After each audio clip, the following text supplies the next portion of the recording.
Muibi, Hmm. sama kayak Camuy, gue juga dapetin cerita ini dari salah satu pendengar Scary Things. Kita sebut aja namanya Reva. Reva nih mau cerita tentang pengalaman yang dia dapetin dari salah satu pengurus atau tukang gali kubur di salah satu daerah di Jawa Tengah. Yang kebetulan si tukang gali kubur ini tuh juga ikut ngurusin makam keluarganya dia atau orang tuanya dia. Hmm. Namanya Mas Kirno. Sebenarnya si Reva ini tuh nggak terlalu deket sama si Mas Kirno ini. Cuma si Mas Kirno ini tuh jadi semacam tukang gali kubur penanggung jawab di kafling orang tuanya dia.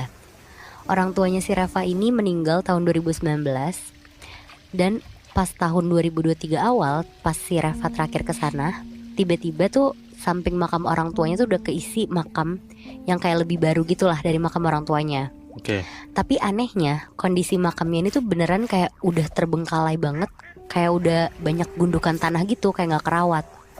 Nah karena ini nih, akhirnya si Reva ngajak ngobrol si Mas Kirno. Dan di sini tuh Mas Kirno baru cerita ada pengalaman dan kejadian-kejadian aneh semenjak makam baru ini tuh ada.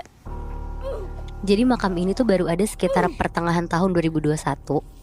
Isinya tuh bapak-bapak dan meninggal di momen COVID. Kalau nggak salah tuh namanya Pak Teguh.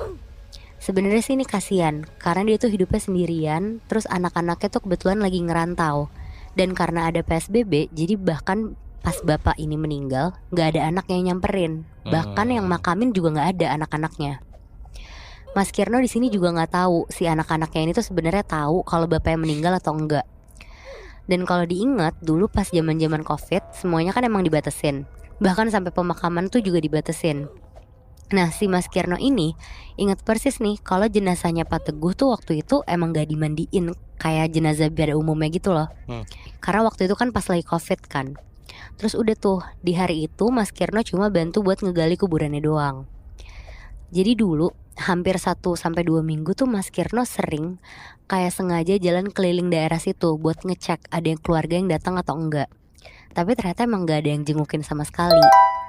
Di sini nggak ada yang aneh. Sampai satu hari, Mas Kirno nih kebetulan kayak punya semacam saung atau rumah gubuk gitu di tengah pemakaman buat dia istirahat.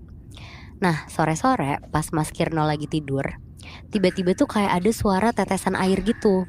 Di situ Mas Kirno tuh ngerasa ada air yang netes di pipinya dia. Akhirnya dia ngebuka matanya nih pelan-pelan.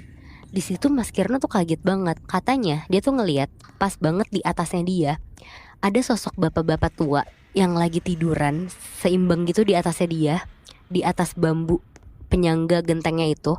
Terus kayak lagi nangis netesin air mata